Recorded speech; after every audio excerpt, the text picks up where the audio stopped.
ओलीका दाहिने हात राजेश बज्राचार्य अख्तियारको राडरमा शरणार्थी काण्डको त्यो 1 करोडको बयान, 2 दशकको शक्ति र कुश सम्पत्तिको हिसाब किताब, एमालेमा खैला बैला, ओलीले पनि बढाए सक्रियता। अख्तियार दुरुपयोग अनुसन्धान आयोगले नेकपा एमालेका अध्यक्ष केपी शर्मा ओलीका प्रमुख स्वकीय सचिव राजेश बज्राचार्यमाथि गैर कानुनी सम्पत्ति आर्जनको अभियोगमा सूक्ष्म अनुसन्धान थालेको छ। अनुसन्धान अधिकृत तोकिएका सुरक्षा अधिकारीले गत सातारै बज्राचार्यलाई अख्तियारमा बोलाएर सम्पत्ति विवरणको 13 पाने फारम भराएका छन्। सुरुमा फारम भर्न आनाकानी गरेपछि अख्तियारले आफै आउने कि लिन आउँ भनी कडा फोन गरेपछि उनी उपस्थित भएका थिए।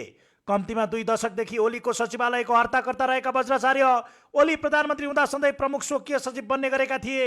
उनीमाथि अनुसन्धान सुरु भएपछि एमाले वृत्तमा खैला बैला मचिएको छ भने अध्यक्ष ओलीले अख्तियारका पदाधिकारीहरूसँग अनौपचारिक सम्पर्क समेत गरेका छन्।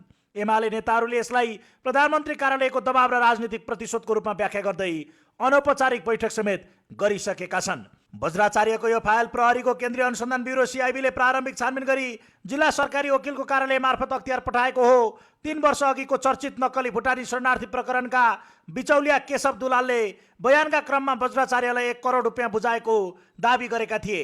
तत्कालीन समयमा बालकृष्ण खाँड, मन्जु खाँड र टोपबहादुर रायमाझीसँगै बज्राचार्यको फाइल पनि अख्तियार पुगे पनि अनुसन्धान सुस्त थियो।